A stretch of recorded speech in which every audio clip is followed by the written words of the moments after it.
চলো আজকে বানাবো চিলি এঁচড়।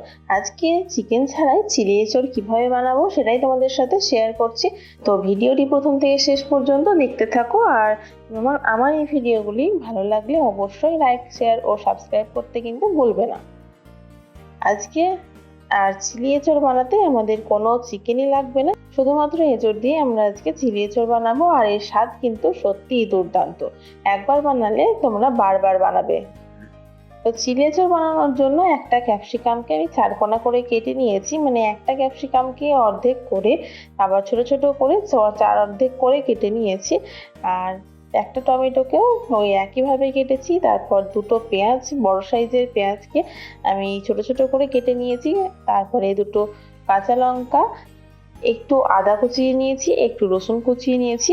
তারপর দেখো একটা এঁচড়কে আমি অর্ধেক করে, যে ছোট অর্ধেক ছিল সেই ছোট অর্ধেকটাকে আমি খোসা ছাড়িয়ে খুব ভালোভাবে কেটে নিয়েছি আর ছোট ছোট টুকরো করে কেটে নিয়েছি। এবার এই এঁচড়গুলোকে আমি একটু ঝোলে ভাপ দিয়ে নিয়েছি, লবণ দিয়ে ভাপ দিয়ে নিয়েছি। তারপর একটা কড়াইতে তেল গরম করতে দিলাম, আর তেলটা যতক্ষণে গরম হচ্ছে ততক্ষণে আমি একটা ডিমকে ফেটিয়ে নিচ্ছি। আর ডিমটা ফেটিয়ে নেওয়ার পরে এর মধ্যে একটু লবণ দিয়ে দিচ্ছি, তারপরে একটু বেকিং সোডা দিয়ে দেওয়ার পরে ডিমটাকে খুব ভালোভাবে ফেটিয়ে নিচ্ছি। তারপরে এর মধ্যে দিয়ে দিচ্ছি কর্নফ্লাওয়ার। আর কর্নফ্লাওয়ারটা দিলে কি হয়, মানে চিলি চিকেনেও দেখবে কর্নফ্লাওয়ারটা দিলে বেশ ভালো হয়, মানে নরম হয়। এর মধ্যে ময়দা ব্যবহার করা যায়, তবে ময়দা দিলে খুব একটা ভালো হয় না। এর মধ্যে কর্নফ্লাওয়ারটা ব্যবহার করাই ভালো। দেখো এবার ময়দাটাকে খুব ভালোভাবে মিশিয়ে নিয়েছি। এখন এই এঁচড়গুলোকে এই তেলের মধ্যে একটা একটা করে ছেড়ে ভেজে নেব। আর এঁচড়গুলো যেহেতু হাফ সেদ্ধই আছে, এঁচড়গুলো কিন্তু ভাজার সময় তো ফুল সেদ্ধ হয়ে যাবে।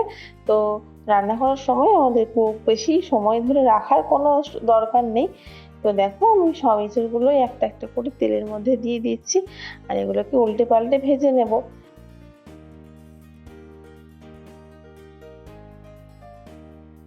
আর এই এঁচড়গুলো খুব অল্প দম দিয়ে ভাজবো, যাতে ভেতর থেকে মানে সেদ্ধ হয়ে যায়। আর সামনে আর খুব বেশি জোরে যদি গ্যাসের ফ্লেমটা দেওয়া হয় তাহলে ওপর থেকে একদম পুড়ে যাবে, তো ভেতর থেকে কাঁচাই থেকে যাবে।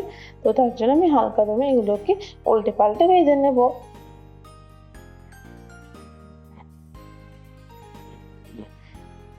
তোমরা কারা কারা এই চিলি চিকেন খেতে ভালোবাসো আমাকে কমেন্টস করে জানিও। আর আমার চ্যানেলে তোমরা কি দেখতে চাও তোমরা সেটা আমাকে কমেন্টস করে জানালে আমি খুব খুশি হব, আমি তোমাদের সাথে সেই রান্নাটাই শেয়ার করব। তো দেখো আমি এইগুলোকে খুব উল্টে পাল্টে ভেজে নিচ্ছি।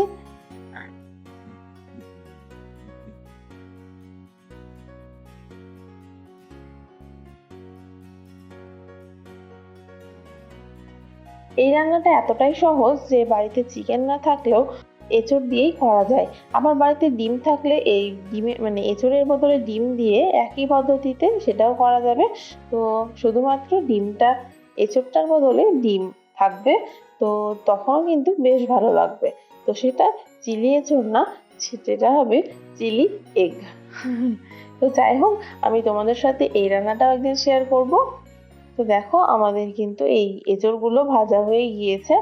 এখন আমি সব এঁচড়গুলো এরকম ভাবে উল্টে পাল্টে ভেজে নেব। আর এঁচড়গুলো একবার ভাজার পর আমি আবারও আর একবার তেলে দিয়ে ভেজে নেব, যাতে দুবার ভাজলে কি হবে, মানে ভাজাটা ভালো হবে। তো এই রান্না করার সময় কিন্তু খুলে যাওয়ার কোনো সম্ভাবনা থাকবে না।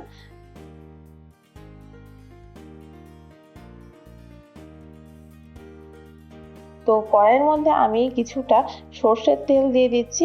তারপরে দিয়ে দিচ্ছি এই যে আদা আদা কুচি, তারপর রসুন কুচি, আর দুটো লঙ্কা। এবার যে পেঁয়াজগুলো আমি কেটে রেখেছিলাম সেই পেঁয়াজগুলো একটু নেড়ে নিচ্ছি, মানে একটু ভাজা করে নিচ্ছি। তারপর এর মধ্যে দিয়ে দেব ক্যাপসিকাম, তারপর আর টমেটো।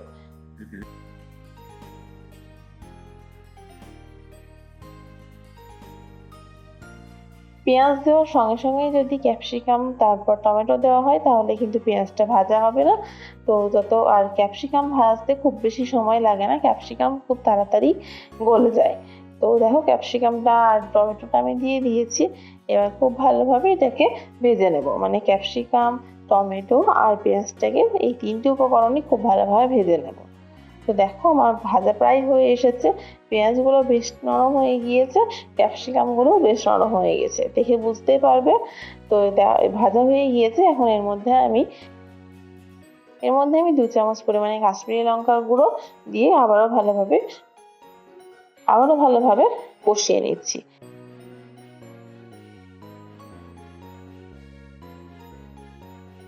দেখো কষানো কিন্তু আমাদের হয়ে গিয়েছে। এখন এর মধ্যে আমি পরিমাণ মতো সয়া সস, একটু চিলি সস দিয়ে দিচ্ছি, আর দিয়ে দিচ্ছি টমেটো সস। চিলি সসটার পরিমাণ আমি একটু বেশি দিচ্ছি, কারণ এই রান্নাটাই আমি কিন্তু খুব বেশি লঙ্কার ব্যবহার করিনি। আর চিলি সসটা যেহেতু ঝাল হয়, তো এর মধ্যে কাঁচা লঙ্কার ফ্লেভারটাও আসবে, তো খেতে কিন্তু বেশ ভালো লাগবে।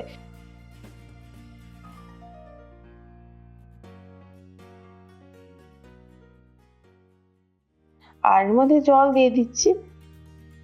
দেখো আমার সব উপকরণে খুব ভালোভাবে কষানো হয়ে গিয়েছে। এখন আমি এর মধ্যে ভেজে রাখা এঁচড়গুলো দিয়ে আবারও ভালোভাবে ফুটিয়ে নেব।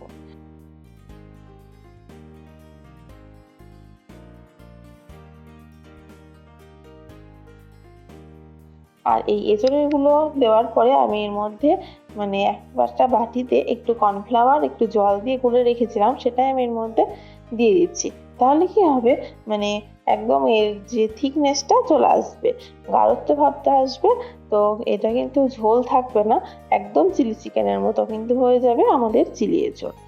তো দেখো এটা অনেকটাই গাঢ় হয়ে গিয়েছে।